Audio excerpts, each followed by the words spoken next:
Hello Internet, and welcome back to another episode of Pokemon White version. In the last episode, we made it to Striaton City. This time, we're here in the Pokemon Center because the second clerk at this shop sells something different than the one in Cumulatown. Still sells all the mail, but he also sells heal balls. These are the same as regular Pokeballs, except they fully restore the Pokemon's HP, PP, and status conditions when caught. These can be helpful if you have empty space in your party, but if you have a full team of 6, these are a waste of money and you'd be better off spending your money on a Pokeball since a Pokemon getting sent to the PC fully heals it anyway. I'll pick up 2 of these, but I'm not going to spend too much money on Pokeballs right now. I'm not really hurting for them. And that's pretty much all. I was going to put some Lillipups in the PC, but I only have 2 Lillipups, so I have empty space in my party. If you do have a full team of Lillipup, I recommend depositing any with Vital Spirit in the PC here, though. So my notes say to talk about how New Vematown, Cumulatown, and Striaton City are all based on Long Island, which is a place in New York. This guy down here, give you a free Dusk Ball. This is one of the most powerful Pokeballs in the game. A Dusk Ball works well at night or in a cave. Plus, its name is excellent. The Dusk Ball. Dusk! True. So that is more effective than the most powerful Pokeball you can get in the game outside of the Master Ball. Meaning that you are going to want to stock up on those as soon as you're able to buy them. Also, our Lillipup still hasn't picked up any items, which is getting kind of frustrating. I don't think anybody else here has anything to give me. It is quite hard to train 6 Pokemon at once, so I've heard some trainers focus on training 3 Pokemon at a time. In-game, yeah, but I've never actually heard of somebody who plays the game and doesn't go for a full team of 6. I mean, I've done, like, teams of 5 before, just because in Pokemon Red and Blue especially, I tend to, like, not want any Pokemon for my 6 team members, so I keep cycling through them and then realize I'd be better off just using the 5 that I got to start with. I did not want to come to the Dreamyard yet. We will be back here soon. But first, before we go there, I'd like to go to the trainer school. I'm going to ignore all the people in here, including Charon. The blackboard explains Pokemon status changes in battle. What do you want to read about? Poison! This lowers a Pokemon's HP by 1/16 every turn, and then I believe there is a variant called Badly Poison that increases the amount of damage it does every turn. By the 8th turn, it will always be a 1-hit KO. Paralysis lowers a Pokemon's speed by 75% and makes it so the Pokemon has a decreased chance to be able to move. Sleep makes it so a Pokemon can't move, but they can wake up at any turn from turn 2 to turn however many you sleep for.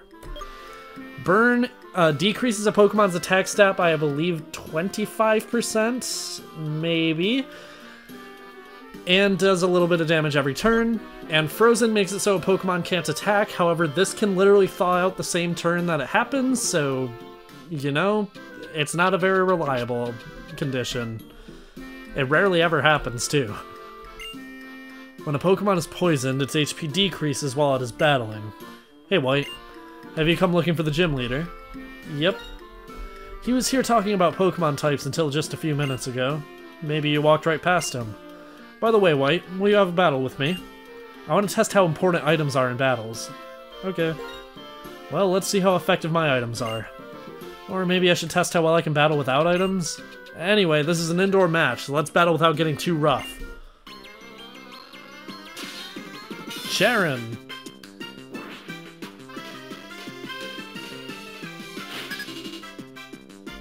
This time around, he's going to lead with his starter Pokemon, Tepig, which he did last time too. Level 8, Fire-type, Blaze for the ability, so its Fire-type moves will do more damage when it's at 1/3 or less HP. Holding an Oran Berry, which will restore 10 HP when it gets to 1/3 or less HP, knowing Tackle, Tail Whip, and Ember. This is kind of a threat now, because our only team member that's actually like a part of the final team is Grasslisk, and Ember is super effective. Moves that never miss and moves that can attack first. There sure are a lot of different moves. You don't have either of those types of moves, so, I mean, interesting comment, but it's not relevant at all whatsoever. There's that berry restoring 10 HP, and he is steadily lowering Gracilis defense, which is a little bit intimidating. I could go for the Tail Whip here to lower his Tepig's defense, but... or for the Leer, rather. But I would rather just keep going for Tackle here. Alright, Tepig fainted. Purloin. I'm going to switch, but for a reason that's educational if you've never played Pokemon before. That's what I'm going to say. It's not me being a coward. So I'm switching into Matt Patrat, who has the lowest base stat total of any Unovan Pokemon, so that I can use a potion on Gracilis. This is actually an important part of Nuzlocking Pokemon, is knowing to make sacrifices at certain points. I could easily switch into Snivy here, or I could tackle with Matt Patrat to get as much damage as possible off before Matt Patrat faints, but since it's not a Nuzlocke, I'm not too worried about Matt Patrat fainting, and even if I was, it's a Patrat, so who cares? Yeah, as you can see, Purloin can barely do anything to Grasslisk. I probably could have kept Grasslisk in and healed anyway, but I just didn't want to take the risk. Purloin is level 8 Dark-type Limber for the ability knowing Scratch, Growl, and Assist. Assist makes it so it can use a move that another Pokemon on the team has. However, I'm pretty sure that since Tepig fainted, it can't actually use... Never mind, it just used one of Tepig's moves, but... even if it used Ember, it wouldn't be nearly as effective as Tepig using it because it doesn't get the same type attack bonus, so I'm not too worried about it. Matt Patrat grew to level 3, nice, and learned Leer, and grew to level 4, nice, and level 5. Matt Patrat, you can stop. I see. Losing to you means that I still have a lot to learn. True, because I suck. So, learning to use items well is definitely important then. Oh, here, White, I'll give you these berries.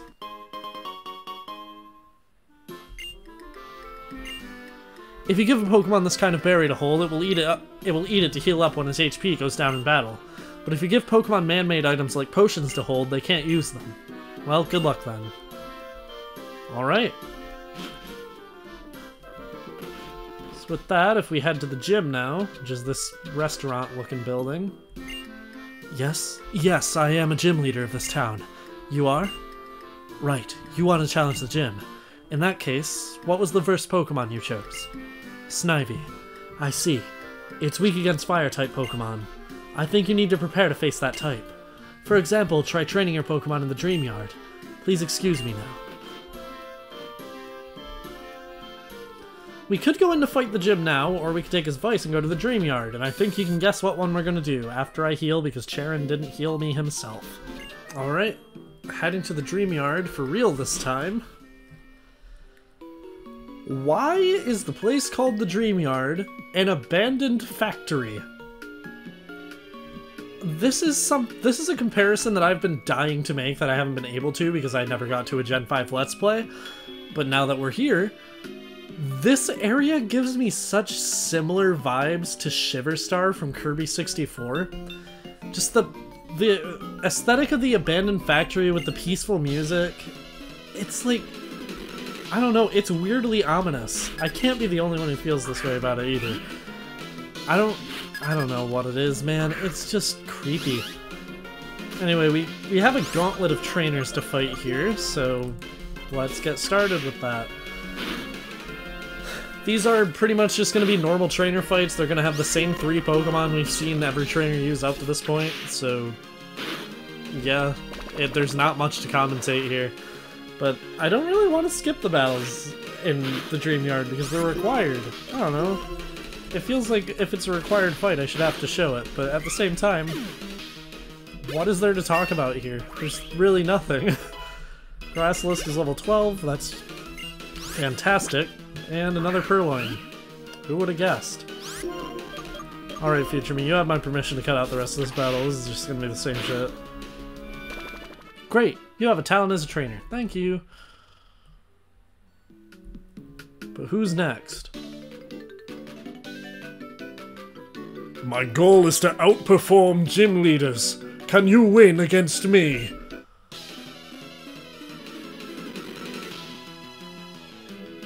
Youngster Joey is going to lead with the Trat.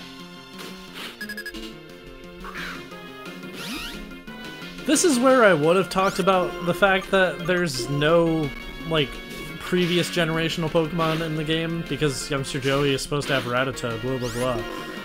But this isn't even the first generation where Youngster Joey hasn't had a Rattata, so I don't know. It's like, every region has a Youngster Joey. If you're expecting every single one to have a Rattata, you are out of your goddamn mind. I wasn't even convinced Rattata still existed when I played fucking Gen 3 for the first time. Let's send him a Trat. We're actually dealing decent damage to Grassilisk, which is pretty unfortunate. So I'm using a lot of potions, like, outside of boss fights, which is kind of embarrassing. I know in a lot of Nuzlockes, like, the person running the game will make a rule that they aren't allowed to use healing items in battle. I cannot imagine that. That sounds rough. Then again, I'm saying that as someone who's really bad at Nuzlockes because I genuinely do get too attached to Pokemon and then I get afraid of sacrificing them. Alright, last Pokemon is Lillipup. At least he has the reason to use one decenter Pokemon. Almost half health. I'm a little concerned that Vine Whip isn't doing half health on some of these Pokemon, considering we get the same type attack bonus. But whatever. Again, I'm not going back to change Grassilisk stats. We're stuck with what we got. I gotta deal with it. Grassilisk is my best bro, so I don't care. It's learning Growth. I don't think we used Grap a single time. I do not want to not learn it. Forget a move, please. We'll forget Leer, because I do want to use Wrap at least once before we end up getting rid of it, and Growth increases attack and special attack, which is the same effect in essence as lowering defense. So, yeah, that's fine. And we'll ignore you for a second to come up here and grab an X Defend. This increases the defense stat by 1. X items are actually really powerful and underutilized in casual play, but I'll use that in the next gym maybe, and then we'll see how good they actually are. Hey you! What was the first Pokemon you ever received? Snivy, really? Then Panpour could be a big help. Your Snivy does not do well against Fire-type Pokemon. Say, do you want this Panpour of mine? Sure. Okay, here you go. It can use Water-type moves, so that makes it cool against Fire types. Panpour! The Pokemon you get here is dependent on your starter. There are 3 elemental monkeys. We are getting Panpour. This is the most usable of the elemental monkey Pokemon, having decent enough special attack and speed. It doesn't have the best move pool in the world, but depending on who you ask, this is pretty much the best choice you'll have for a water type if you didn't choose Oshawott. And Panpour is getting added to the final team. Pansage is the one you'll get if you chose Tepig, and it is the second worst. It can only attack with Vine Whip until level 22, and since these are stone evolutions, you'll be stuck with it until you can find a Leaf Stone. It's usable, again, but there are better options for grass types than Pansage relatively soon. Pansear is the worst. If you want to know how bad it is, its evolution was once ranked as the least memorable Pokemon out of the, at the time, 721. Incinerate is an okay move, but in this generation, it only has 20 base power, and again, you're stuck with it until level 22. You can also catch all these in the wild later, by the way. These are not locked behind what starter you chose, so if you chose Tepig and you want Panpour, you can still get it later, don't worry. Alright, what do I want to nickname Panpour? It's male. I'll name it George. I'll name it after Curious George. Not my most creative nickname, but I used to really like Curious George. If you have many types of Pokemon, something will work out no matter what kind of Pokemon you have to face. That is technically true. There's always a way out of a situation, even if you have to sacrifice something. Well, there's not always a way out of a situation. There are situations where you get into it and you lose automatically by default. Alright. So, if we go to our party now, since George is going to actually be a part of our team, I want to get into the front of the party so we can get some experience next time we enter a battle. You can switch a Pokemon to the front of the party. This determines what order they get sent out. Well, it determines what order the first one gets sent out. It has nothing to... The rest of the Pokemon could be in literally any order. Our nature is minus special attack plus defense?